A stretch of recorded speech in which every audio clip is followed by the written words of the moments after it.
Constantino o Grande, imperador de Roma. César Augusto construiu uma nova Roma e uma nova religião. Ele as fundiu em um império que durou séculos. Ele mudou o mundo para sempre. Seu poder, autoridade e influência moldaram nosso mundo. Esta é a história dele. Uma história de romance, intriga, poder e conquista. Constantino o Grande. A história. Parte 1. Essa é a cidade de Niš, bem no coração da Sérvia. E é uma cidade muito antiga. Nos tempos antigos, os romanos a chamavam de Naissus. E foi bem aqui, há cerca de 1700 anos, que um bebê nasceu sob uma nuvem de ilegitimidade, filho de uma aldeã muito humilde e insignificante. E esse bebê iria crescer, governar um império e transformaria completamente o mundo. E esta é a antiga terra de Israel, a 2.500 quilômetros de distância, onde outro bebê, ainda mais conhecido, nascia há cerca de 2.000 anos, filho de outra humilde aldeã. E esse bebê também cresceria para mudar completamente o planeta. E, com certeza, numa extensão impossível de se comparar com qualquer outra criança da história. Nesta série, veremos esses dois incríveis homens. Homens em cuja sombra ainda vivemos hoje. Suas impressões digitais estão por todo o mundo. Na verdade, moldaram a forma como vivemos, como pensamos e como acreditamos. Esta é a história deles. É a história de como suas vidas estavam destinadas a se cruzar e se unir em um explosivo choque de impérios. Impérios que duraram séculos e não conheciam fronteiras. Esse choque de impérios ainda reverbera em todo o nosso mundo hoje em dia.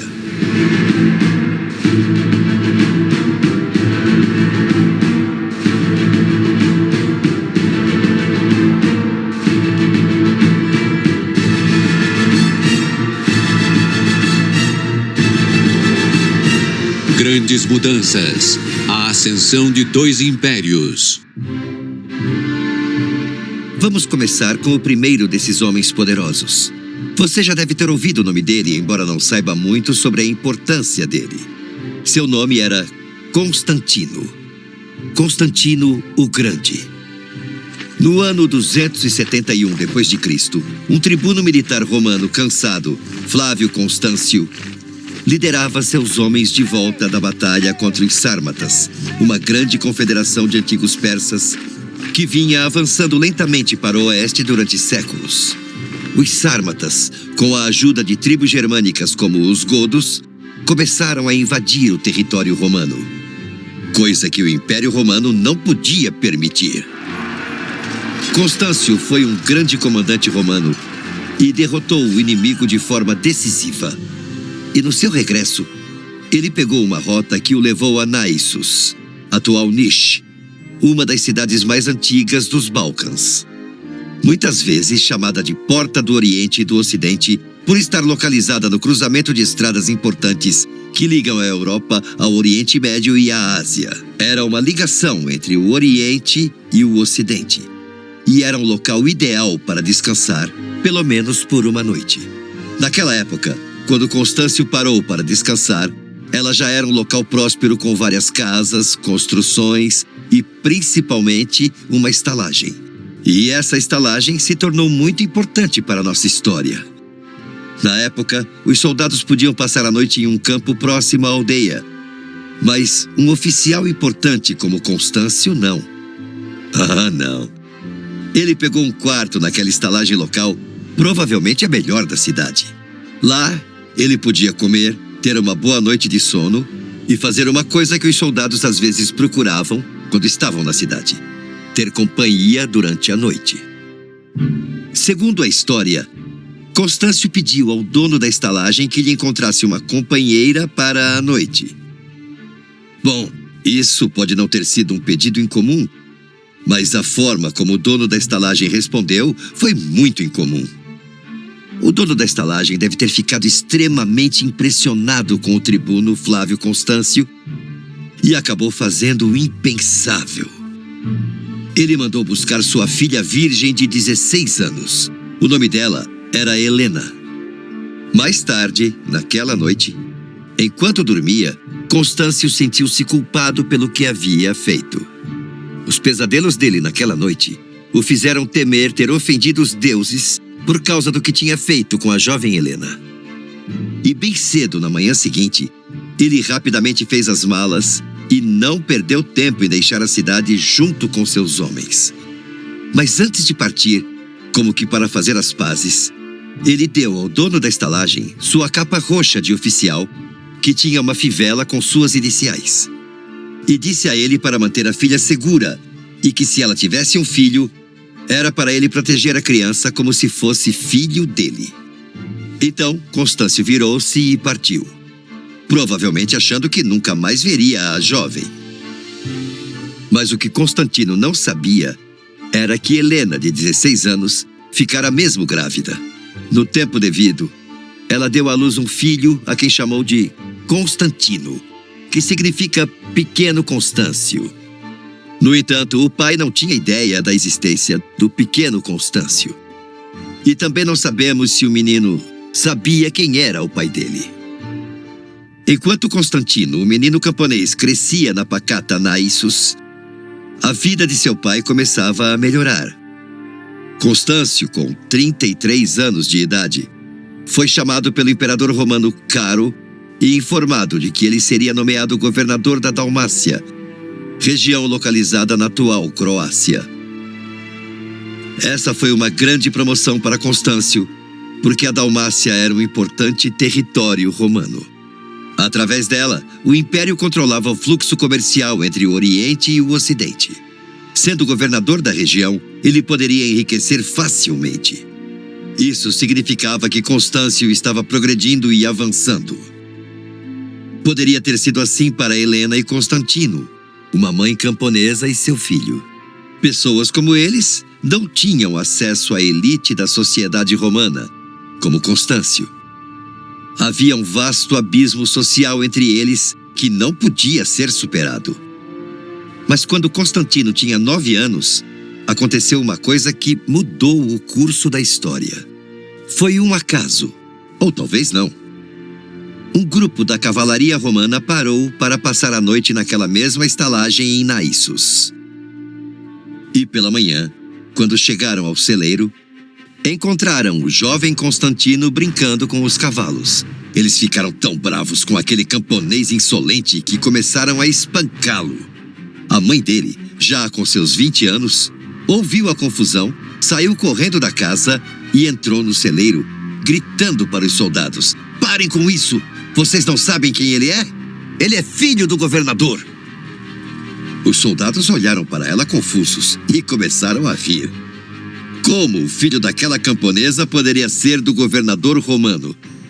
"Você acha que somos tolos?" eles disseram. E ela respondeu: "Juro pelos deuses que estou dizendo a verdade." E ela contou a eles a história. Quando terminou, para provar, ela correu de volta para casa e trouxe a capa de oficial que Constâncio havia dado a ela tantos anos atrás. Imagine o pânico que aqueles homens devem ter sentido ao ver as iniciais do governador na fivela. Na verdade, eles estavam espancando o filho do governador. No entanto, em vez de ficarem calados sobre isso, os soldados fizeram a coisa certa. Eles contaram ao governador que ele tinha um filho na aldeia de Naissus. E ainda disseram que o menino era a cara do pai dele. Bom, o governador poderia ficar irritado ou ficar encantado. Na verdade, ele ficou encantado e mandou chamar Helena e o filho. Helena já estava com 26 anos e ela e o menino foram recebidos na casa do governador de braços abertos. Isso deve ter sido um choque cultural enorme para aquela mulher e o filho da pequena aldeia. Eles só conheciam aquele mundinho e a vida difícil de Naissus. E do nada, estavam num palácio com colunas de mármore, jardins e banheiras luxuosas. Eles foram parar nos círculos mais altos da sociedade romana. Flávio Constâncio até achou Helena atraente o suficiente para considerar casar-se com ela. No entanto, a lei romana não permitia que Constâncio se casasse com uma camponesa como sua esposa plena. A divisão social era simplesmente grande demais. Mas a lei permitia uma forma menor de casamento, chamada matrimônio concubinato. Esse tipo de casamento também dava ao filho todos os direitos legais devidos a um filho, principalmente os direitos de herança. Então foi isso que Constâncio fez. Constâncio também decidiu que sua nova família precisava atingir padrões em certas áreas, como a educação. Eles eram analfabetos e só falavam a língua local. Não falavam latim nem o grego. Então Constâncio rapidamente nomeou tutores para iniciar o trabalho de ensiná-los a ler e a escrever. Os dois progrediram nos estudos. O menino Constantino, em particular, aprendeu tudo rapidamente. E isso foi bom, porque depois ele cresceu, virou imperador e recebeu o nome Constantino o Grande, cujas ideias e decisões ousadas moldaram e transformaram o mundo para sempre, fazendo dele um verdadeiro divisor de águas. Embora os deveres e responsabilidades como imperador o tenham afastado, Constantino nunca esqueceu de sua cidade natal. Durante o seu reinado, Naissos tornou-se um importante centro cultural, econômico e militar, localizado próximo a um luxuoso palácio romano decorado com mosaicos e monumentos magníficos. Ele vinha com frequência para cá e cuidava de assuntos do Estado, incluindo a aprovação de várias leis importantes. A residência imperial também foi usada por Constantino e 6 imperadores romanos posteriores como local de descanso de suas longas viagens pelo Império e também como local de solidão durante os preparativos para a guerra. Hoje chama-se Medina e é um dos sítios arqueológicos mais importantes da região. Está coberto por um grande toldo para ajudar a preservá-lo e protegê-lo. Os arqueólogos continuam descobrindo meticulosamente os seus tesouros e os trazem à vida mais uma vez. Vocês se lembram que eu disse que falaríamos sobre 2 dos homens mais importantes de toda a história? Bom, eu gostaria de ressaltar que esse outro homem se tornaria ainda mais importante na formação da nossa civilização do que o próprio Constantino. Vamos começar pelo centro do poder imperial, a própria Roma. Esta é a Ponte Fabrício. É uma ponte que liga 2 partes da cidade de Roma sobre o rio Tibre. E provavelmente é a estrutura mais antiga da região, porque foi construída uns 60 anos antes do nascimento de Jesus Cristo. O mais fascinante dessa ponte é que ela está em uso contínuo desde que foi construída até hoje em dia. É um exemplo notável da engenharia romana. Bom, os romanos eram construtores. Eles construíram toda uma infraestrutura internacional de estradas, pontes, aquedutos e outras coisas. E tudo isso ajudou a unir o enorme império que eles construíram. Esse império consistia em centenas de culturas e nacionalidades diferentes. Tinha judeus a leste, bárbaros ao norte e as antigas civilizações da Grécia, da Pérsia e do norte da África. Tudo num só império bastante estável e pacífico. Fora do Império Romano, sempre houve a ameaça de algum invasor. Mas dentro dos limites do império, era geralmente seguro e era um lugar bom para se viver. Isso se você deixar de lado a brutalidade dos romanos, a escravidão e tudo mais. Mas esse era o preço pago pela Pax Romana, a paz romana. Em retorno, do norte da Europa ao norte da África e da Espanha aos confins do Oriente Médio, as pessoas podiam contar com a água romana, as estradas romanas e a lei romana. E em comparação com a maioria das sociedades da época, Roma era notavelmente tolerante em questões religiosas. As pessoas tinham liberdade quase total em relação ao Deus e a como adorá-lo. Uma das razões pelas quais essa vasta mistura de culturas funcionou bem por tanto tempo era que os romanos tinham uma pessoa mais importante no topo, que era o imperador. Contanto que você o respeitasse, tudo ficaria bem. Na verdade, você poderia adorar qualquer deus que quisesse, desde que também respeitasse a divindade do imperador. É claro que as pessoas sabiam que o imperador não era realmente um deus, mas essa não era a questão. A questão era que ele representava a autoridade de Roma. E isso não era um grande problema para as pessoas da época. Normalmente, tudo o que eles tinham que fazer era oferecer um pouco de incenso ao imperador de vez em quando, em datas especiais, como o aniversário dele. E depois podiam voltar às suas vidas normais. Mas os judeus eram uma exceção. Eles se recusavam a oferecer adoração ao imperador porque o livro sagrado deles proibia a idolatria. E eles eram as únicas pessoas em todo o império que estavam isentas de oferecer incenso ao imperador. Isso porque os judeus ajudaram muito Júlio César no passado. E em troca, ele aprovou leis que os isentavam de se sacrificarem pelo imperador para sempre, desde que fizessem uma coisa: orar pelo imperador. Mas aí teve outro grupo de pessoas, os cristãos. À primeira vista, os cristãos e os judeus não pareciam diferentes. Na verdade, durante algum tempo, as pessoas viram o cristianismo apenas como uma das várias seitas do judaísmo. Mas os romanos logo descobriram que, com os cristãos, eles estavam lidando com um problema totalmente novo e um problema que eles não conseguiam entender. Primeiro, temos que tentar entender o cristianismo do ponto de vista dos romanos. Os romanos não tinham problemas com as diferentes religiões do império. Para eles, tudo era muito lógico de entender.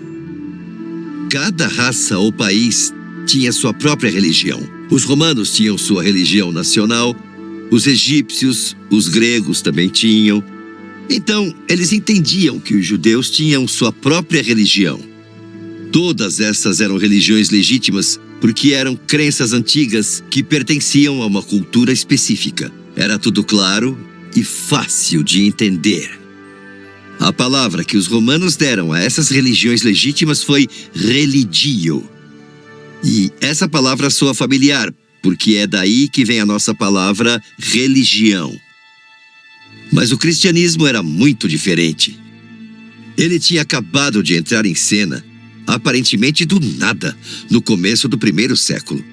Era uma fé que não pertencia a nenhum país ou raça específica. Pessoas em todos os lugares a abraçaram. Eles não tinham limites. E os romanos suspeitavam profundamente de qualquer coisa que não fizesse parte da ordem estabelecida. E como o cristianismo não estava enraizado em tradições e práticas antigas, estava repleto do que os romanos consideravam ideias tolas. O líder tinha sido executado. E os romanos achavam que qualquer um que fizesse de um homem crucificado pela lei romana um herói, e ainda por cima o chamasse de Deus, ou era um lunático ou um traidor.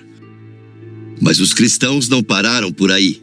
Eles continuaram dizendo que seu líder havia ressuscitado dos mortos. E os romanos acreditavam que a morte era o fim. Ninguém nunca voltava da morte. Era, como dissemos, cientificamente impossível. Para eles, essa ideia era bobagem. Não existia nem nos mitos romanos. E o que deixou tudo ainda pior foi que esses cristãos disseram que esse criminoso crucificado voltaria do céu para pôr fim a todo o Império Romano e estabelecer o seu próprio reino eterno. Era isso que o livro sagrado deles, a Bíblia, previa nas profecias.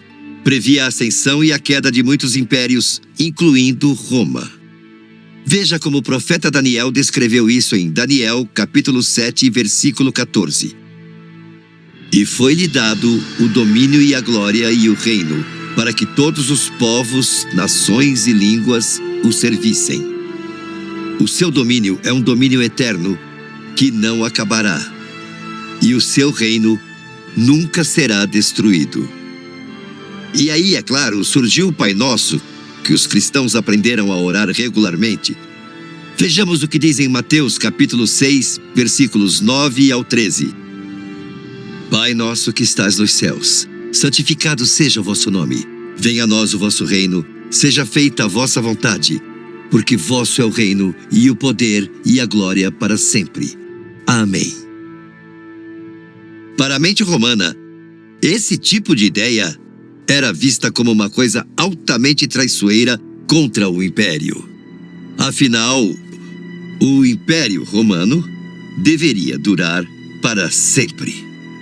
E aí, para piorar a situação, surgiram todos os tipos de rumores falsos sobre o que os cristãos acreditavam e como viviam. Eles foram acusados das práticas mais violentas e malignas. E esse foi outro problema. Os romanos tinham uma palavra para esse tipo de religião não tradicional e não racial. Eles chamavam de superstício.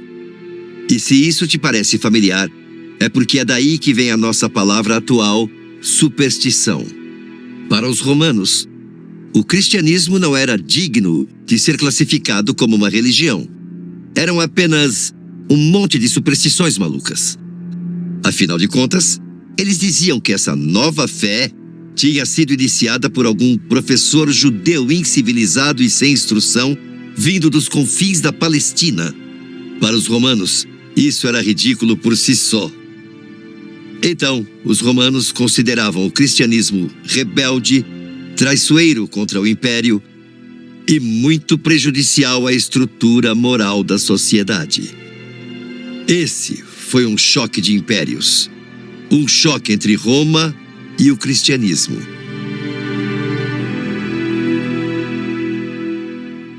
Tudo isso nos leva a outro bebê que mudou o mundo. Ele também nasceu à sombra do Império Romano. Ele também era de origem camponesa e humilde, nascido numa pequena aldeia da qual ninguém nunca tinha ouvido falar. Ele também nasceu sob uma nuvem de ilegitimidade. Seu verdadeiro pai também era muito mais poderoso do que se poderia imaginar. Ele também foi um rei improvável que mudou o mundo para sempre. Seu nome, claro, era Jesus. Jesus de Nazaré. Aquele mesmo a quem os cristãos adoravam como Deus. Agora, os cristãos, apesar de todos os falsos rumores sobre suas crenças, eram na verdade bons cidadãos em todos os sentidos, exceto por apenas uma coisa. Para eles, a adoração ao imperador estava fora de questão. A adoração deles estava reservada a Jesus apenas. Mas naquela época, recusar-se a adorar o imperador era rejeitar a autoridade do próprio império. E isso os tornava traidores. E como sabemos, os romanos não eram tolerantes com traidores. Tudo veio à tona em 64 d.C., quando um grande incêndio atingiu Roma. A população romana culpou seu imperador louco, Nero, e Nero culpou os cristãos como um bode expiatório conveniente. É incrível que isso tenha acontecido apenas cerca de 33 anos depois da crucificação de Jesus. E o cristianismo já havia se espalhado da Judéia até Roma. Em apenas alguns anos, ele havia atingido o coração do império. A nova religião centrada em Jesus Cristo estava conquistando os corações e as mentes dos seus cidadãos, e suas crenças, valores e princípios colidiram com os de Roma. Então, não era de admirar que os romanos considerassem o cristianismo uma séria ameaça ao seu império. Ele foi temido e odiado, e seus seguidores foram perseguidos. Mas quanto mais os cristãos eram perseguidos, mais rapidamente ele crescia. Esse realmente foi um choque de impérios. As linhas de batalha estavam definidas. Temos o nascimento de 2 bebês com semelhanças surpreendentes. Temos 2 homens que vão governar 2 grandes impérios. E no devido tempo, seus caminhos estarão destinados a se cruzar. E quando esses 2 impérios colidirem, os resultados serão incríveis.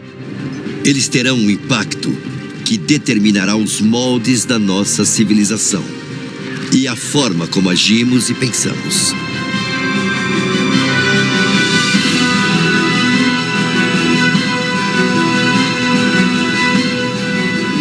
Império sob ataque. A fusão dos impérios. Quando deixamos Helena e seu filho Constantino no final do primeiro episódio, eles pareciam ter prosperado. Em vez de abandoná-los, o pai de Constantino, Constâncio, tirou os dois de Naissus, que na época era só uma cidadezinha, e os levou para morar com ele no palácio do governador. Constâncio até se casou com Helena, e tanto ela quanto o filho foram educados em todas as áreas da culta civilização romana. O que poderia dar errado? O imperador da época era Diocleciano. Ele virou imperador por causa de circunstâncias bastante obscuras, e muitos historiadores suspeitam que ele tenha assassinado o imperador anterior. Quando Diocleciano assumiu as rédeas do poder, rapidamente descobriu que administrar um império enorme que se estendia da Inglaterra ao norte da África e da Espanha aos confins do Oriente Médio, sem a tecnologia que hoje consideramos natural, era um trabalho enorme. Ele precisava de pessoas em quem pudesse confiar para ajudá-lo a administrar o império. É por isso que em 283 d.C., o imperador Diocleciano dividiu o império em duas seções, um império oriental e um império ocidental. Depois dividiu a responsabilidade de administração entre 4 homens. Em cada lado do império havia um Augusto, um imperador maior, e também um César, um Augusto iniciante. E aí aconteceu. Diocleciano nomeou Constâncio governador da Dalmácia, como imperador iniciante do Império Romano Ocidental, com o título de César. Isso teve consequências para Constantino e sua mãe. Acontece que Constâncio tinha ambições de chegar ao topo, e ele decidiu se livrar de Helena. Ele a via como abaixo do padrão. Ela ainda era só uma camponesa, não o tipo certo de companheira para o imperador.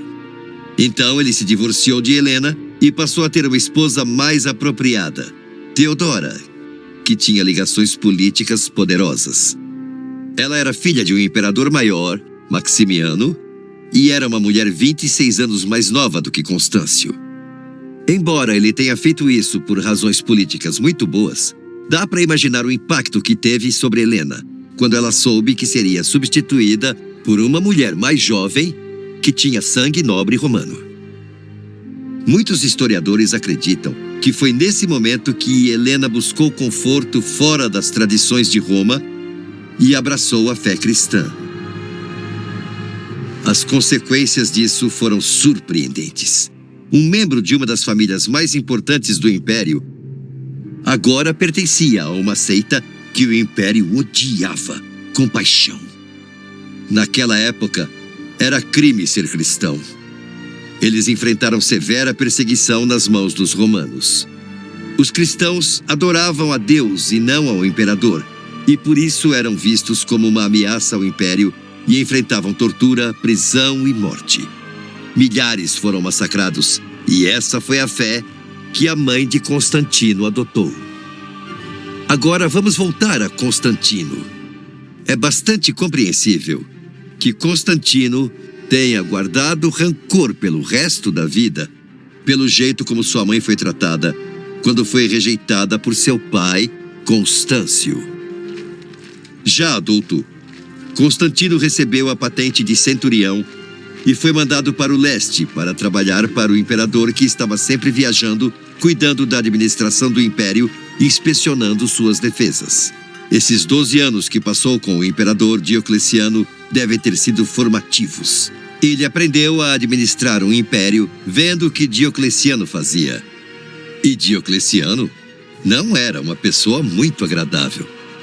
Por volta dessa época, o imperador Diocleciano foi forçado a lidar com uma séria ameaça ao seu poder. E ela veio de uma fonte improvável.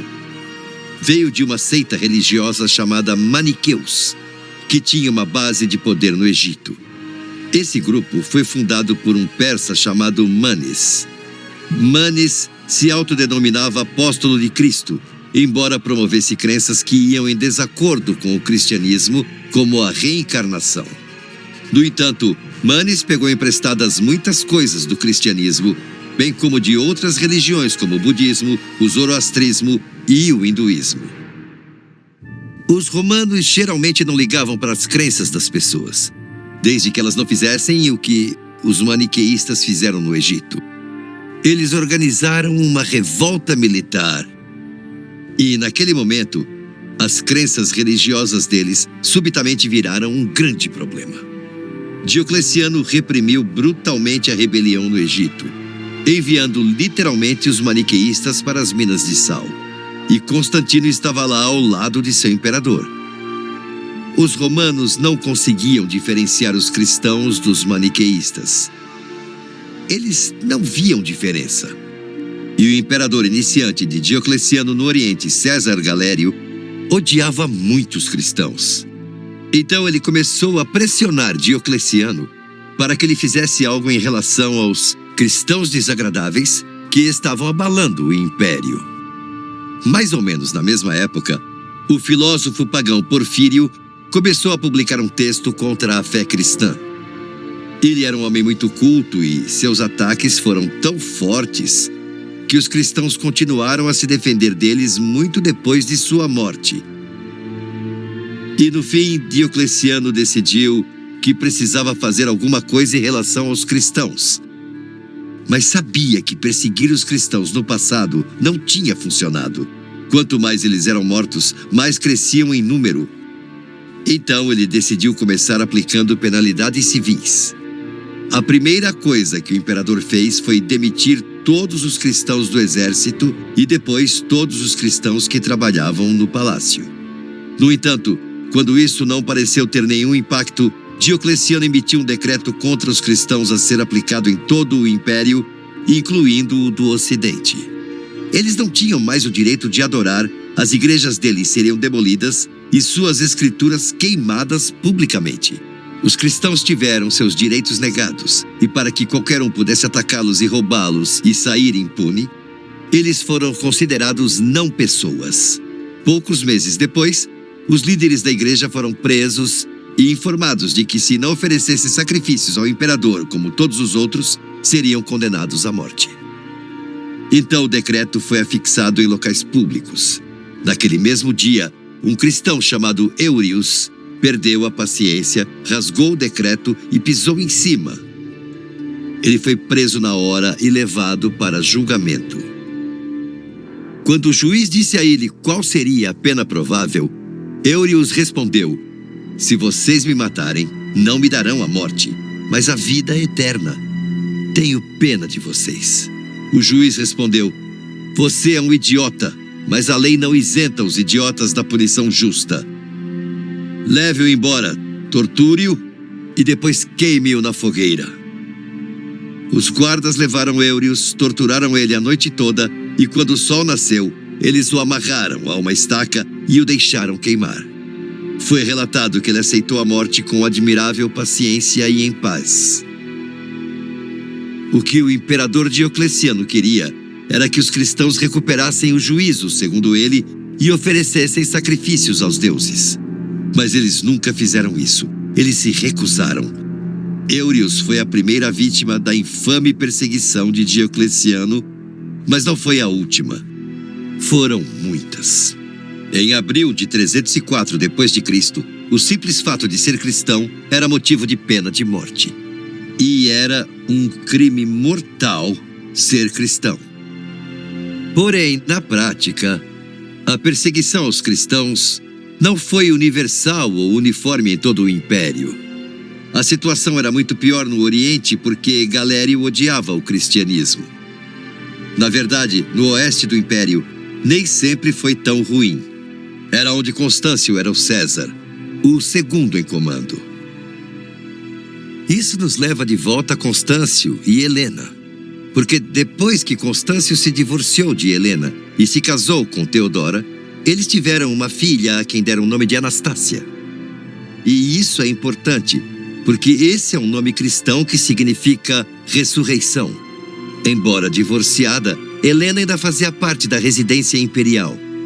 Talvez esse nome cristão se devesse de alguma forma à influência dela. Ou talvez fosse a influência de outros cristãos no palácio. Nunca saberemos ao certo. mas parece óbvio que os cristãos tiveram influência na residência de Constâncio. É provável que Constantino tenha sido exposto à fé cristã antes de ir viver com Diocleciano. Porém, ao contrário de sua mãe, ele não virou cristão naquela época, mas isso pode explicar sua afinidade posterior com a religião. Pouco depois do início da perseguição aos cristãos, Diocleciano fez uma coisa que nenhum outro imperador romano havia feito. Ele decidiu que estava velho demais para governar e, portanto, para o bem do império, optou por se aposentar enquanto ainda estava no seu auge. Diocleciano contatou o imperador maior do Ocidente, Maximiano, e sugeriu que ambos se afastassem e promovessem os comandantes menores para a posição superior. Logo depois disso, Constantino viu a oportunidade de tomar o poder, e a chave para o poder era o exército de seu pai. Então, Constantino fugiu do palácio onde ele havia sido criado e viajou para o oeste mais rápido que pôde. Ele estava tão desesperado para fugir e alcançar seu pai que matou todos os cavalos ao longo da estrada imperial para deter qualquer perseguidor. Constantino e seu pai se reuniram na Gália, onde travaram uma batalha juntos contra os Pictos, uma tribo feroz das Ilhas Britânicas. Nessa batalha, Constantino lutou tão bravamente e magnificamente que o exército honrou o pedido de seu pai moribundo e em 25 de julho de 306 d.C., os homens pegaram a capa roxa de seu pai e o aclamaram como Augusto, o governante do Império Ocidental. Mas Constantino não queria apenas o Ocidente. Ele queria todo o Império. Mas ele ainda tinha uma oposição poderosa. E como ele era esperto e paciente, ele esperou até que o momento certo se apresentasse. E ele não teve que esperar muito. Magêncio era filho do aposentado Augusto Ocidental Maximiano. E ele achava que deveria governar o Império. Por isso, convenceu a cidade de Roma a se rebelar contra Constantino. Na época, Constantino ainda era um pagão que sacrificava a Apolo antes de cada batalha. E a influência cristã na casa dele continuou aumentando. Não só a mãe, mas também a madrasta dele, Teodora, também se converteu e até mantinha um ministro cristão dentro da própria casa. Então Constantino iniciou sua longa marcha em direção a Roma e seu encontro com o destino, abrindo caminho contra as forças de Magêncio. Constantino não foi só um grande líder, ele também foi um guerreiro inspirador que liderou a frente de batalha. Ele decidiu acampar um pouco longe de Roma. As linhas de batalha estavam traçadas. Dentro de Roma, Magêncio fez um ataque antecipado muito incomum. Ele consultou os sagrados livros sibilinos, uma coleção de profecias pagãs, para ver se conseguia encontrar ali uma profecia sobre quem venceria a batalha contra Constantino. A resposta que ele teve foi, abro aspas, amanhã o inimigo de Roma perecerá. Magêncio ficou encantado, porque, do ponto de vista dele, o inimigo de Roma não era outro senão Constantino. E a profecia sibilina também falava que deveria haver uma batalha no dia seguinte. Mas Constantino não mostrava nenhum sinal de ataque, o que significava que Magêncio teria que atacar primeiro. Acampado fora da cidade, um mensageiro trouxe as más notícias para Constantino. Magêncio afirmava ter descoberto uma profecia que previa que ele venceria e Constantino seria morto.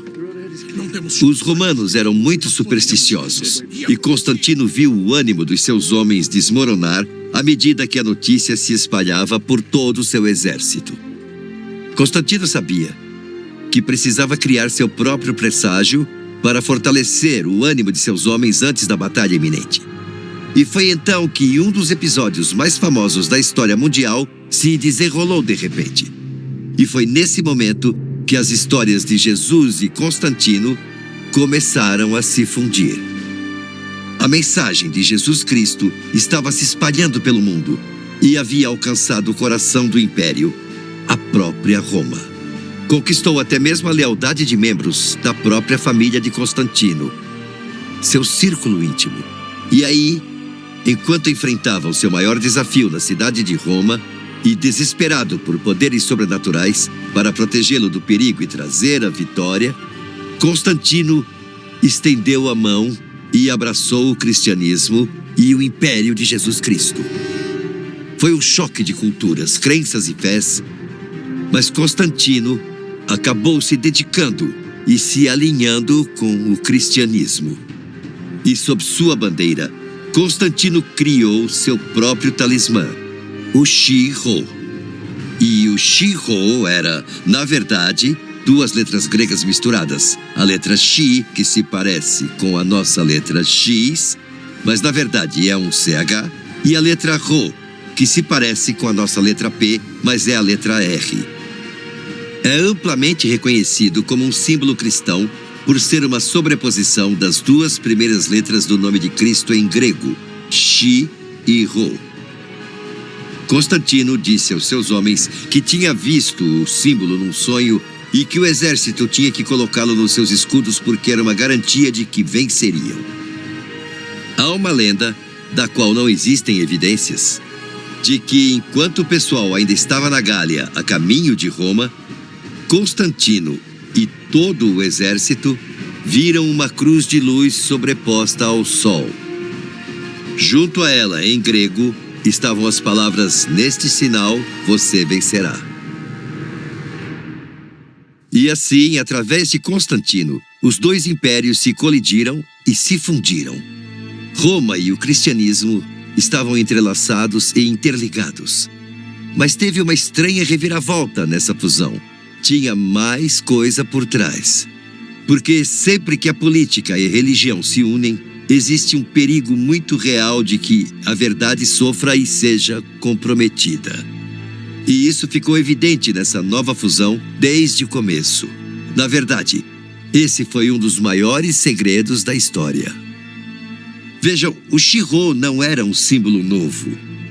Era anterior a Constantino e até mesmo anterior a Cristo e ao cristianismo.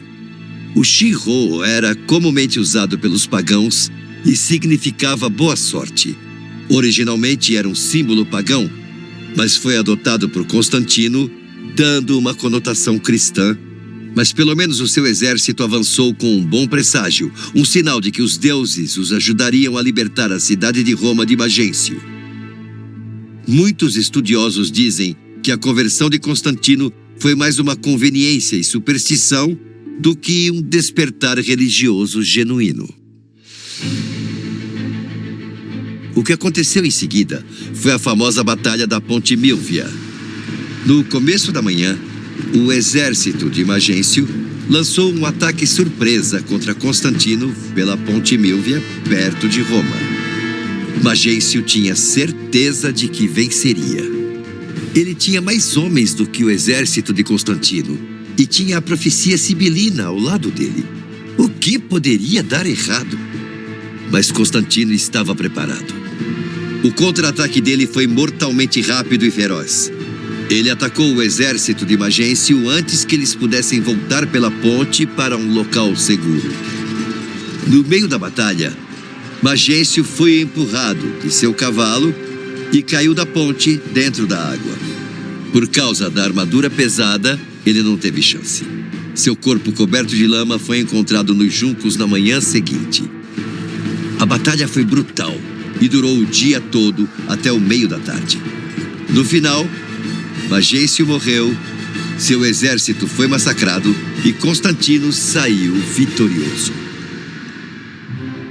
No dia 29 de outubro de 312 d.C., Constantino e seus homens entraram triunfantes na cidade com o símbolo Shi-Ho estampado em seus escudos, e Constantino entrou com a cabeça de Magêncio em uma lança. Isso era incomum. Mas tinha outra coisa também muito incomum na procissão da vitória de Constantino. O costume era o herói vencedor seguir até o Monte Capitolino para oferecer sacrifícios no templo de Júpiter. Mas daquela vez, não houve sacrifícios. Júpiter não recebeu o crédito. Desta vez, a honra foi para o deus cristão. Constantino foi influenciado pela religião de sua mãe e adotou o cristianismo em momentos de necessidade. Os dois impérios sempre estiveram em guerra, mas haviam se fundido de uma forma muito diferente. A religião e a política haviam se unido de um jeito nunca visto antes e com consequências muito importantes. Daquele momento em diante, nada no mundo ocidental voltaria a ser como antes. O cristianismo havia sobrevivido à perseguição do império, mas poderia agora sobreviver à aceitação do imperador e manter a sua autenticidade e pureza.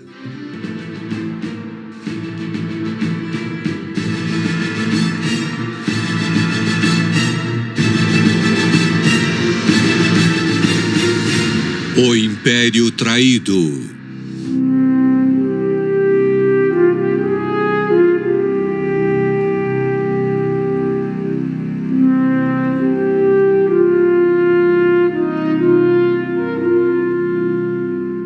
A vitória de Constantino na Batalha da Ponte Milvia definiria o mundo em que vivemos hoje. Foi um ponto de virada na história. Constantino, o Grande, influenciou a maneira como pensamos, como vivemos e no que acreditamos. Ele foi um divisor de águas. Ele foi fortemente influenciado pela religião de sua mãe e atribuiu ao deus cristão a sua vitória na batalha.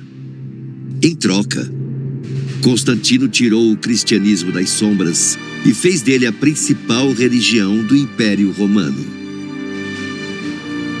Pouco depois de derrotar Magêncio na Batalha da Ponte Milvia, Constantino entrou em Roma. Ele provou ser extremamente generoso e magnânimo com seus antigos inimigos. Isso incluía o Senado de Roma, que apoiou Magêncio. Em vez de se vingar e executar os senadores, Constantino prometeu restaurá-los ao seu antigo poder e glória. O Senado ficou tão grato que encomendou a construção do Arco de Constantino.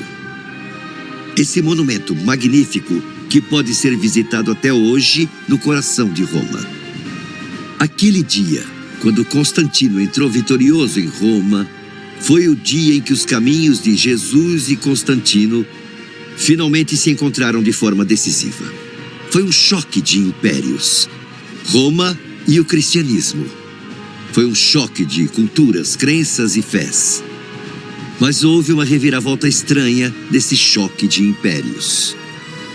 O que aconteceu em seguida foi tão explosivo que mudou tudo. Mudou o Império Romano, a Igreja Cristã, a política mundial e a forma como vemos o mundo até hoje. Constantino tomou a decisão radical de fundir esses dois impérios, de combiná-los num só. Mas havia mais coisa por trás do gesto.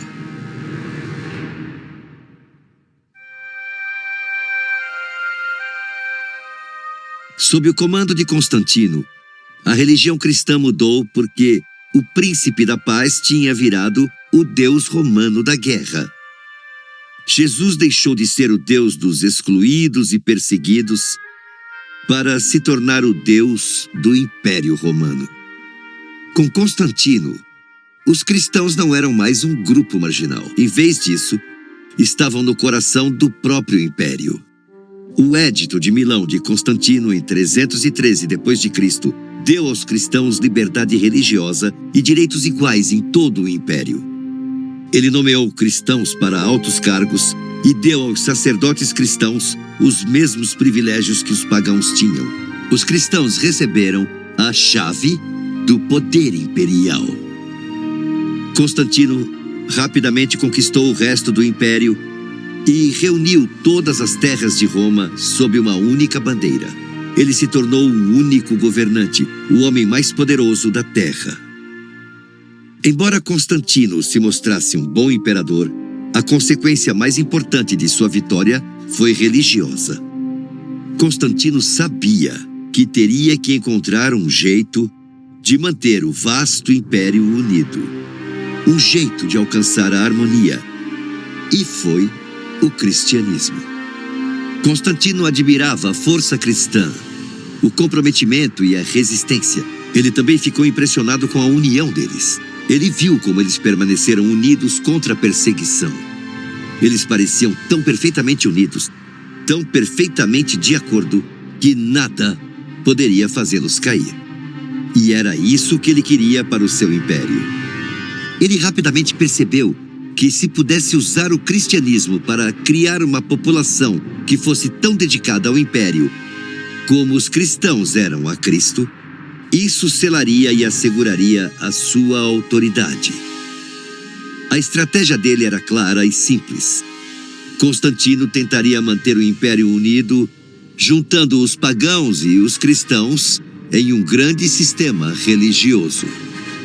No entanto, se Constantino alguma vez se converteu genuinamente ao cristianismo, a fé dele não era nada digna do príncipe da paz. Constantino não teve problemas em assassinar parentes que considerava potenciais ameaças políticas. E isso incluía sua esposa e seu filho. Crispo, filho de Constantino, de 21 anos, tinha acabado de ter uma brilhante vitória militar. Constantino deve ter se sentido ameaçado pela popularidade dele e o condenou à morte. Depois ele matou a esposa, basicamente fervendo-a em uma banheira quente. Se lembra das palavras de Jesus em Mateus capítulo 7, versículo 20? Portanto, pelos seus frutos os conhecereis. Não há dúvida de que Constantino conhecia o Deus cristão, respeitava a fé e admirava a dedicação dos cristãos. Porém, respeitar a Deus e submeter sua vida e vontade a Ele eram duas coisas diferentes. Constantino acreditava que se conseguisse fundir a igreja cristã com Roma, esta seria a receita para a estabilidade política a longo prazo. Ele se envolveu ativamente nos assuntos e na administração da igreja. O Estado e a igreja tornaram-se cada vez mais entrelaçados e interligados. Naquela época, o Egito era um foco de controvérsia entre os cristãos. E surgiu uma questão polêmica que causou profunda divisão e ameaçou a união da igreja. A disputa centrou-se em saber se os cristãos que tinham desistido da fé e deixado a igreja durante a perseguição anterior deveriam ser autorizados a voltar à igreja agora que a perseguição tinha terminado e era seguro voltar a ser cristão. Aqueles que permaneceram na igreja chamavam aqueles que cederam à pressão da perseguição e deixaram a igreja de traditores. Inclusive é daí que vem a palavra traidor. O bispo era a favor de deixá-los voltar, mas os cristãos linha dura não queriam que os traidores voltassem e queriam que um homem fosse o bispo. Seu nome era Donato Magno. E é daí que vem o nome de Controvérsia de Donato. A controvérsia ameaçava acabar com a igreja. E como os grupos em conflito não conseguiram resolver o problema sozinhos, pediram ao imperador que interviesse e resolvesse essa disputa interna da igreja. Esse foi um momento crucial. Um afastamento radical da forma como os cristãos costumavam resolver suas disputas internas. O Estado tinha dado liberdade religiosa à igreja. E a igreja agora acabou colocando o poder de decisão de seus assuntos internos nas mãos do Estado. Em 314 d.C., Constantino convocou todos os bispos de todo o império para ajudar a decidir a questão. E a decisão foi contra os donatistas e a favor de permitir que os traidores voltassem à igreja. Mas os donatistas não aceitaram a decisão e Constantino ficou furioso. Ele os ameaçou com graves consequências se eles não se alinhassem. Essa foi a primeira vez que a força do Estado foi ameaçada por resolver uma disputa interna da igreja. O Estado ficou cada vez mais envolvido nos assuntos da igreja e o imperador queria uma definição unificada daquilo que os cristãos acreditavam. Então ele organizou e participou pessoalmente do Concílio de Nicéia, em 325 d.C. Foi realizado na atual Turquia e foi um dos concílios eclesiásticos mais importantes da história. Os primeiros cristãos determinaram sempre suas crenças com base no que a Bíblia ensinava. E, felizmente, a posição bíblica bem estabelecida deles sobre a divindade de Cristo e os livros da Bíblia foram aceitos em Nicéia. Mas uma mudança começou a acontecer. O Estado e as influências externas, e não a Bíblia, começaram a interferir e a determinar o que a igreja acreditava. A Bíblia não era mais a autoridade final em assuntos religiosos. O imperador tinha a palavra final e tinha um papel importante. O Concílio de Nicéia ajudou a enfatizar o novo papel de Constantino como chefe da igreja cristã e ajudou a selar o casamento entre igreja e Estado, o que definiria a igreja daquele dia em diante. Mas o padrão da verdade para os cristãos não era o Estado, nem o imperador, mas as Escrituras, a Bíblia. Veja o que diz em 2 Timóteo, capítulo 3, versículos 16 e 17. Toda a Escritura é inspirada por Deus e útil para o ensino, para a repreensão, para a correção e para a instrução na justiça, para que o homem de Deus esteja apto e plenamente preparado para toda boa obra. A partir de Constantino, no entanto, a igreja cristã ficou cheia de pessoas do público romano em geral em busca de oportunidades. Isso porque o cristianismo estava a favor do imperador. O cristianismo tornou-se popular, tanto que os pagãos foram batizados na igreja. O termo paganismo foi usado pela primeira vez no século IV pelos primeiros cristãos para descrever pessoas do Império Romano que praticavam o politeísmo, isto é, que adoravam muitos deuses em vez do único Deus verdadeiro que os cristãos adoravam. Esses pagãos se juntaram à igreja, mas também trouxeram com eles muitas de suas imagens, crenças e práticas pagãs. Isso foi o que o historiador escreveu. Os novos cristãos eram, no que diz respeito aos seus pensamentos e hábitos, os mesmos velhos pagãos. O avanço deles nas igrejas não eliminou o paganismo. Pelo contrário, hordas de pagãos batizados mostravam que o paganismo tinha diluído as energias morais do cristianismo organizado ao ponto da impotência. E tem outro historiador, Bruce Shelley, em seu livro Church History in Plain Language. Quaisquer que fossem os motivos de Constantino para adotar a fé cristã, o resultado foi um declínio do compromisso cristão. Os fiéis íntegros que Diocleciano matou foram substituídos por uma multidão mista de pagãos semi-convertidos. Esse é o registro da história. Os fatos são claros. Vejamos outro historiador. O paganismo sobreviveu na forma de ritos e costumes antigos, tolerados ou aceitos e transformados por uma igreja muitas vezes indulgente. E assim, silenciosa e gradualmente, crenças, práticas e doutrinas que nunca haviam sido ensinadas por Jesus, doutrinas que não eram encontradas na Bíblia, penetraram na igreja. Ensinamentos falsos penetraram na igreja, e muitas das grandes verdades que Jesus ensinou foram perdidas. A igreja, a fortaleza da verdade que Jesus e os apóstolos construíram, foi enfraquecida e reduzida a ruínas pela introdução e disseminação insidiosa de objetos, crenças e práticas pagãs. E ao acomodar o paganismo e se comprometer com o Estado, o que os nossos antepassados cristãos fizeram foi lançar o que poderíamos chamar de um império substituto. Parecia o cristianismo, tinha traços do cristianismo, mas tinha alguns problemas reais. Era um impostor, uma falsificação. A política e o paganismo de estilo romano conseguiram entrar na igreja cristã e em suas crenças.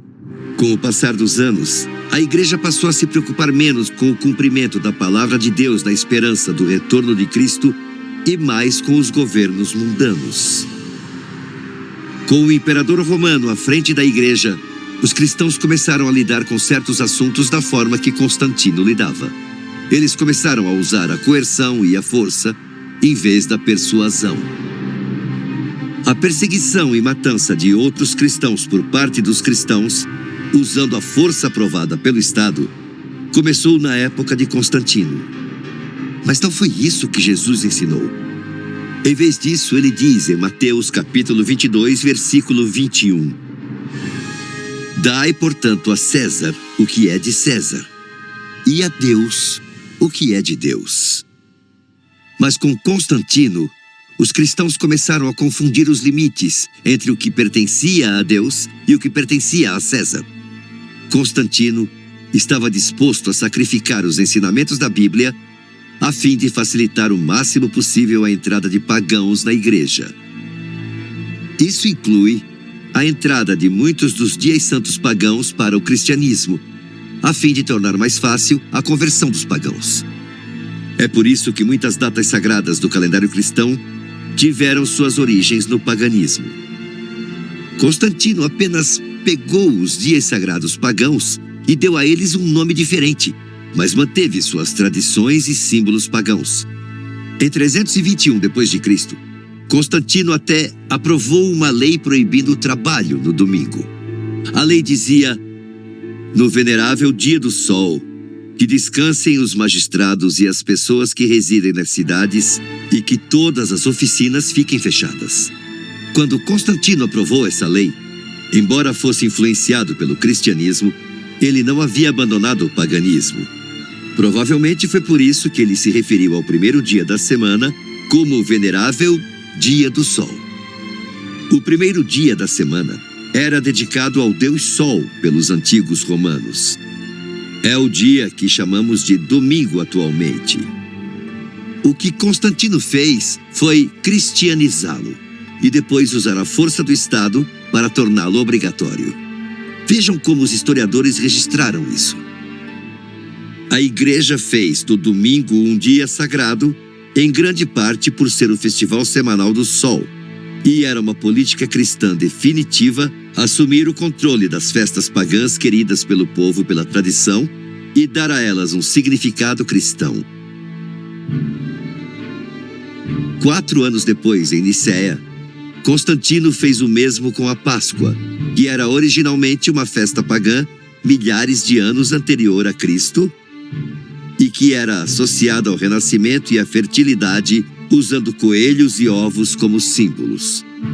No Concílio de Nicéia, em 325 d.C., ela foi adotada como a celebração da ressurreição de Cristo. Foi oficialmente confirmada como uma celebração cristã e ligada ao ciclo lunar. De acordo com a regra da Páscoa, ela deveria ser celebrada no primeiro domingo, logo após a lua cheia, no ou após o equinócio da primavera. O Natal também foi oficialmente adotado como uma celebração cristã durante esse período da história. Ninguém sabe o verdadeiro aniversário de Jesus, nenhuma data é fornecida na Bíblia. Os pagãos celebravam o nascimento de Mitra, o deus do sol, no dia 25 de dezembro. Sob o comando de Constantino, foi aceito como aniversário de Jesus e a igreja em Roma começou a celebrar formalmente o Natal em 25 de dezembro de 336 d.C. E assim, com tudo isso acontecendo, os dois impérios se fundiram. O cristianismo e Roma tornaram-se entrelaçados e interligados. Devido a Constantino, muitos dos nossos dias santos cristãos, símbolos, tradições, costumes e crenças têm DNA pagão. A vitória de Constantino na Batalha da Ponte Milvia definiu o mundo em que vivemos hoje. Foi um ponto de mudança na história. Constantino o Grande influenciou o jeito como pensamos, como vivemos e no que acreditamos. Esse é o testemunho da história. As digitais dele estão por toda parte. Este é o relato de uma autoridade eclesiástica, o cardeal Henry Newman. O uso de templos e velas, água benta, dias e épocas sagradas são todos de origem pagã e santificados pela sua adoção na igreja. Agora, isso deveria nos surpreender? A Bíblia não previu que exatamente isso aconteceria com a igreja? Observe a advertência do apóstolo Pedro em 2 Pedro capítulo 2, versículos 1 e 2. Haverá falsos profetas entre vós, que secretamente introduzirão heresias destruidoras, e muitos seguirão os caminhos destrutivos. Paulo também previu que as grandes verdades da Bíblia sofreriam e que novos ensinos falsos entrariam na igreja. Ouçam o que ele disse em Atos capítulo 20, versículo 29. Pois eu sei que, depois da minha partida, lobos selvagens entrarão no meio de vós e não pouparão o rebanho. O apóstolo Paulo advertiu que depois de sua morte, mudanças e concessões prejudicariam a igreja.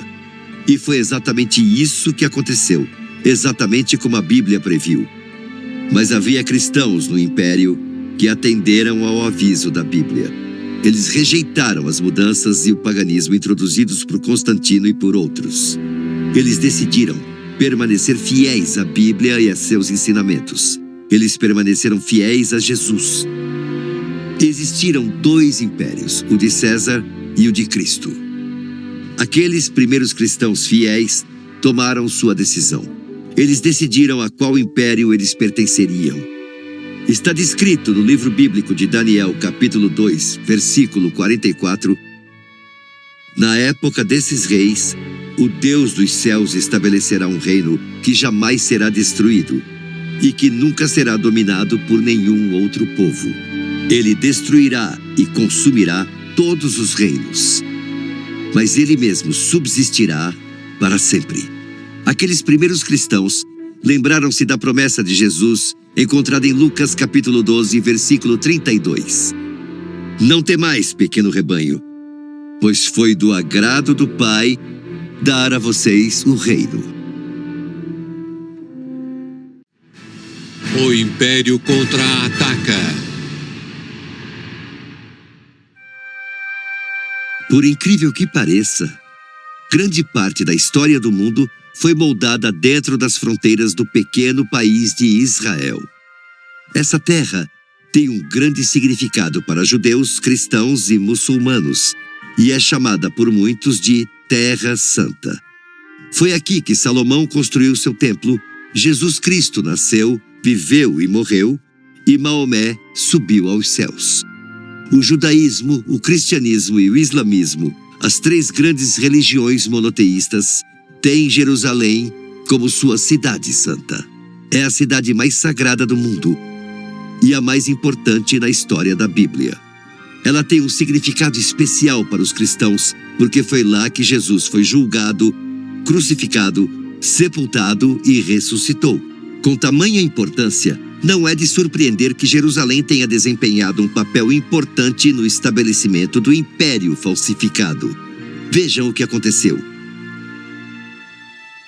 Constantino nasceu por volta de 272 d.C. em Naísso, atual cidade de Nis, no sul da Sérvia. Devido a uma série de coincidências incríveis e de conquistas surpreendentes, Constantino foi nomeado Augusto, governante do Império Ocidental em York, na Grã-Bretanha, após a morte de seu pai. Mas ele queria mais. Ele tinha ambições de governar todo o Império. Por conta disso, ele marchou para Roma. No caminho, ele viu uma cruz brilhante, sobreposta ao sol. E junto a ela, em grego, estavam as palavras: "Neste sinal, você vencerá." Então, Constantino, que era um adorador pagão do sol, converteu-se e abraçou o cristianismo. E seu exército, com seu novo símbolo, o Shi-Ho, estampado em seus escudos, saiu vitorioso da famosa batalha da Ponte Milvia. E agora, todo o império era dele. Constantino, filho ilegítimo de uma camponesa, virou o homem mais poderoso da terra, o imperador de Roma. Para ele, o Deus cristão foi o responsável por sua vitória e pela ascensão ao poder. Em troca, Constantino tirou o cristianismo das sombras e fez dele a principal religião do Império Romano. Mas há muita controvérsia sobre a relação entre Constantino e o cristianismo, porque, veja, não há nenhuma evidência histórica de que Constantino tenha mesmo se convertido ao cristianismo. Ele nunca abandonou completamente suas raízes pagãs e continuou com muitas práticas pagãs, incluindo a veneração ao sol. Então, todas as evidências sugerem que ele era um oportunista que usou o cristianismo para obter ganhos políticos. Constantino sabia que teria que encontrar um jeito de manter o vasto império unido, um jeito de alcançar a harmonia. E foi aí que ele precisou do cristianismo. A estratégia dele era clara e simples. Constantino tentaria manter o império unido, juntando pagãos e cristãos em um grande sistema religioso. Ele criaria um império substituto diferente, um império falsificado. Constantino acreditava que se conseguisse fundir a igreja cristã com Roma, esta seria a receita para a estabilidade política a longo prazo. E então ele se envolveu ativamente nos assuntos e na administração da igreja. O resultado final foi a unificação da igreja com o Estado. Constantino organizou e participou dos grandes concílios da igreja e desempenhou um papel importante nas decisões de doutrina e ensino. Os primeiros cristãos sempre determinaram suas crenças com base no que a Bíblia ensinava, mas uma mudança começou a acontecer. O Estado, que se baseava nas influências externas e não na Bíblia, começou a interferir e a determinar as crenças da igreja. A Bíblia não era mais a autoridade final em assuntos religiosos. O imperador tinha a palavra final e desempenhava um papel importante. Isso foi claramente visto no Concílio de Nicéia em 325 d.C., um dos concílios eclesiásticos mais importantes da história. Ele estabeleceu uma definição unificada daquilo que os cristãos acreditavam. Constantino desempenhou um papel de liderança, enfatizando sua nova posição como verdadeiro líder da igreja. Além de presidir o Concílio de Nicéia, Constantino embarcou em um ambicioso programa de construção de igrejas que incluía a construção da primeira basílica dedicada a Pedro em Roma. E um ano depois do concílio, ele encarregou sua mãe, Helena, de viajar a Jerusalém para redescobrir os locais associados aos acontecimentos notáveis da vida de Jesus, com a intenção de construir grandes igrejas nesses locais também. Ele também procurou relíquias, coisas pertencentes a Jesus ou a pessoas associadas a ele. A iniciativa de Constantino abriu caminho para a transformação de Jerusalém na cidade santa do cristianismo e mudou para sempre o destino de Jerusalém.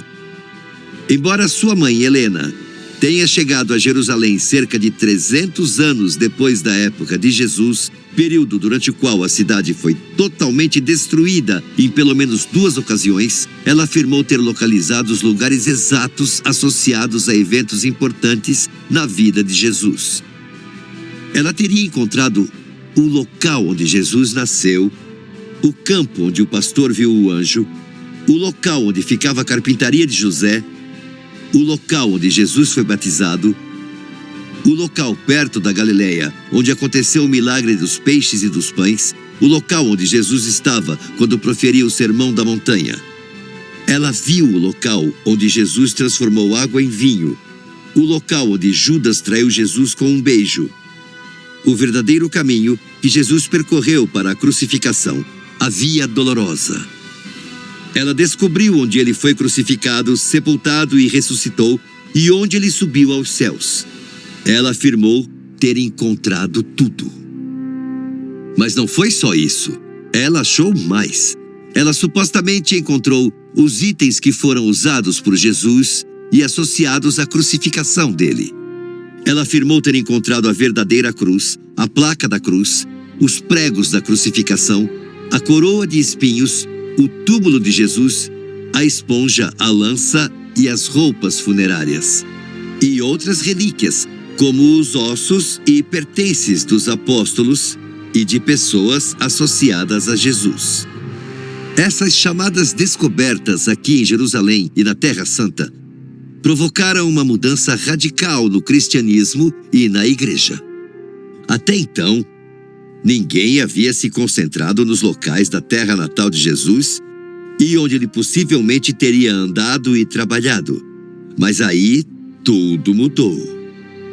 Algumas das maiores e mais sagradas igrejas do cristianismo foram construídas nesses locais, e isso criou uma trilha de peregrinação para quem desejava visitar todos os locais do Evangelho. Visitantes cristãos começaram a chegar em grande número. Jerusalém deixou de ser só mais um posto avançado dentro do território romano e virou uma parte fundamental e central do novo império. E as relíquias de objetos supostamente associados a Jesus ou a pessoas próximas a ele, incluindo ossos, dentes, cabelos e pertences dos apóstolos e santos, foram levados para Roma por Helena. E aí, eles começaram uma mania de veneração de objetos sagrados. O povo da Europa Ocidental ficou obcecado por relíquias. E em pouco tempo, parecia que todas as igrejas na Europa tinham ou queriam algum tipo de relíquia para atrair visitantes e aumentar a congregação. As relíquias eram expostas, ou colocadas no altar, ou colocadas em tumbas especiais. As pessoas acreditavam que as relíquias poderiam curar os doentes, extinguir incêndios, proteger aldeias e derrotar exércitos. Tudo isso alimentou a demanda por esses itens e um mercado muito lucrativo se desenvolveu em torno das relíquias. Assim, por razões religiosas, econômicas e até políticas, o número de relíquias cresceu gradualmente até existirem milhares delas. As relíquias viraram uma boa estratégia de lucro e tinha muita fraude envolvida. Por exemplo, diziam que era possível construir uma embarcação grande com todos os pedaços de madeira que diziam ser da cruz de Jesus. E diziam que mais de 1000 pregos foram usados em sua crucificação. Havia várias cabeças que eles diziam pertencer a João Batista. E havia pelo menos 28 túmulos dos apóstolos, quando Jesus só tinha 12 deles. Então é óbvio que muitas relíquias religiosas eram geralmente fraudes, mas o verdadeiro problema era muito mais profundo que isso. Veja bem, os primeiros seguidores de Jesus e os primeiros cristãos baseavam todas as suas crenças nos ensinamentos puros de Jesus e em sua palavra, a Bíblia. A salvação e a santidade vinham através da crença e da fé, somente em Jesus. De repente, tudo havia mudado. Em vez de depositarem a fé em Jesus, as pessoas começaram a venerar relíquias. Essas relíquias viraram objetos de devoção. As pessoas acreditavam que, ao se aproximarem de objetos associados a alguma pessoa santa ou um santo, a santidade dessa pessoa era de alguma forma compartilhada com elas ou transferida para elas. Elas acreditavam que era assim que virariam santas, que assim conseguiriam a salvação. Relíquias, peregrinações e imagens tornaram-se centrais para o cristianismo. O acesso a Jesus e a salvação não se dava mais pela fé e pela crença, mas por meio de imagens e objetos de devoção.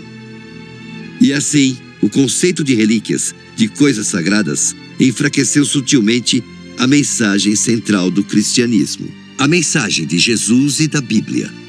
Infelizmente, a igreja acabou adotando as crenças e as práticas do paganismo. O cristianismo tornou-se popular.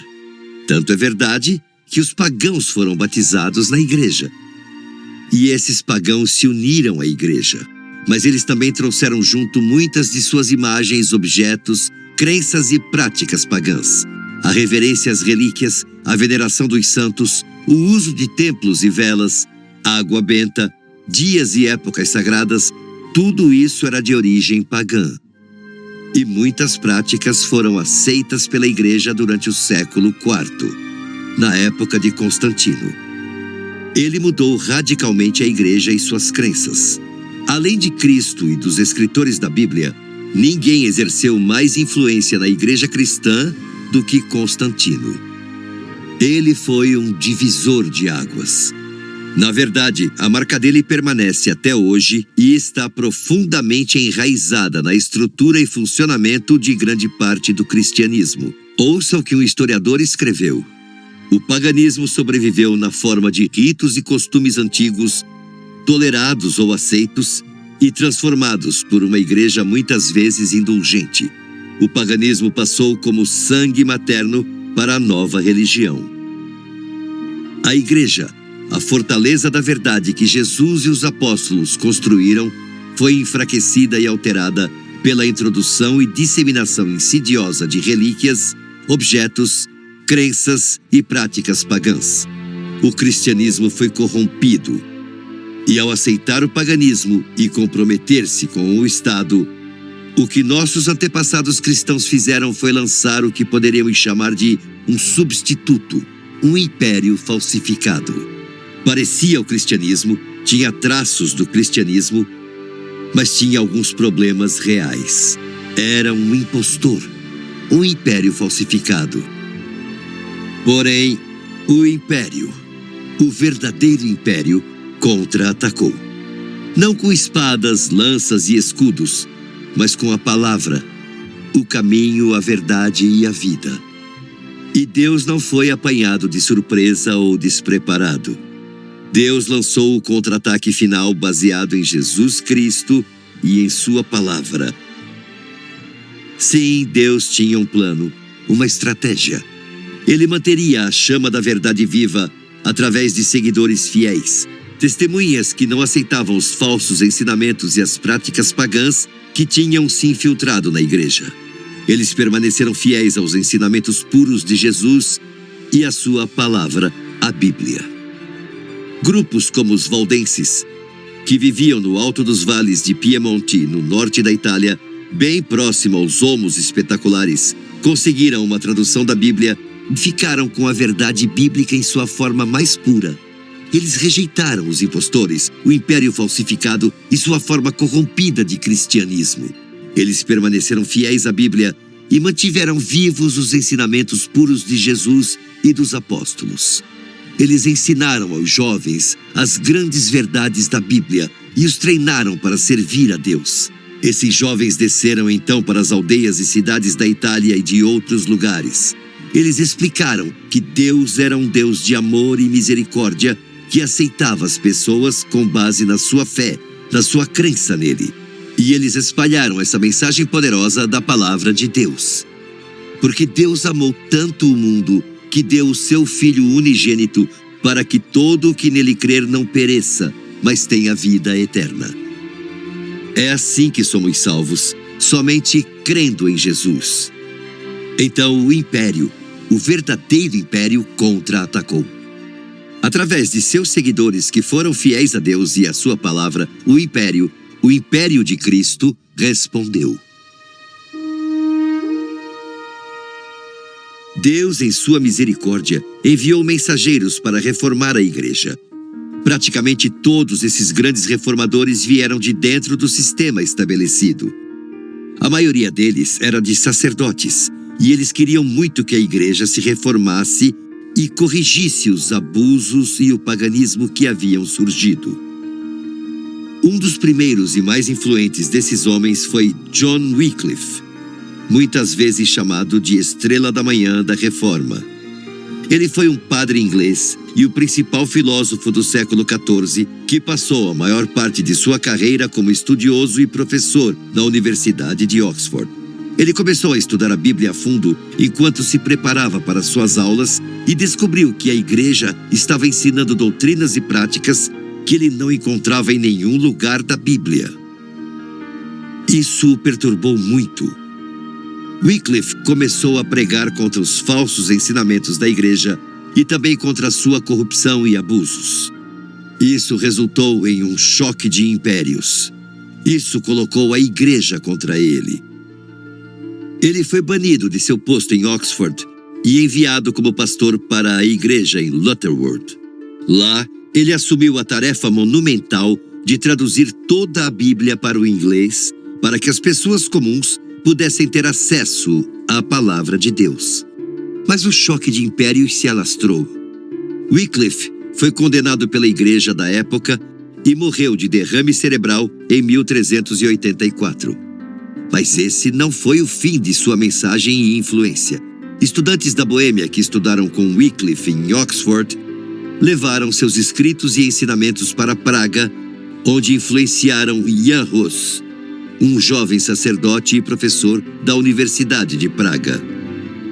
Conforme Hus estudava a Bíblia, ele se convencia de que John Wycliffe estava certo e que a igreja realmente havia se afastado do ensino puro de Jesus e da Bíblia e precisava urgentemente de reforma. Jan Hus começou a falar corajosamente contra os falsos ensinamentos e a corrupção da igreja. Os ensinamentos de Hus desafiaram a grande igreja medieval e o império falsificado. Mas com essas crenças ele só atraiu problemas. Em 1450, foi chamado à cidade de Constança, na fronteira entre a Suíça e a Alemanha, para defender seus ensinamentos. Lá, após zombaria e julgamento, ele foi condenado à morte e queimado na fogueira, e suas cinzas foram jogadas no rio Reno. Ele foi um reformador corajoso, mas ele não estava sozinho em seu desejo de ver a reforma da igreja e retornar aos ensinamentos puros de Jesus encontrados na Bíblia. As pessoas começaram a ecoar o apelo de Hus para que a igreja se reformasse e retornasse à Bíblia. Elas entenderam o choque de impérios que estava acontecendo. Elas perceberam o que estava em jogo. E para elas, os princípios da palavra de Deus não eram apenas algo pelo qual viver, mas algo pelo qual morrer. Infelizmente, a igreja rejeitou os apelos de reforma e as atacou ou as executou. Contudo, esses esforços não foram em vão, porque o trabalho, visão e sacrifício delas lançaram as bases para a próxima grande batalha à medida que o Império contra-atacava. Outros reformadores começaram a questionar se algum dia seria possível reformar a igreja existente. E foi essa constatação que levou o monge agostiniano Martinho Lutero a fixar as suas 95 teses na porta da Catedral de Wittenberg e a lançar a Reforma, um acontecimento importante nesse choque de impérios. Tudo começou com o desejo desesperado de Lutero de encontrar paz de espírito e a certeza da salvação. Ele acreditava que o único jeito de fazer isso era virando santo, livrando-se do pecado e salvando sua alma através de suas boas ações. Quando o mosteiro agostiniano o escolheu para chefiar uma delegação a Roma em 1510, Lutero ficou radiante. Aquela era a chance dele de usar os recursos tradicionais oferecidos pela igreja para encontrar o perdão e a paz e tornar-se santo. Mas a viagem foi um desastre. Apesar de ter visto o máximo de relíquias sagradas que pôde, ele não se sentiu mais próximo de Deus e voltou ao mosteiro mais perturbado e desiludido do que nunca. Em desespero, ele começou a estudar a Bíblia como nunca havia feito.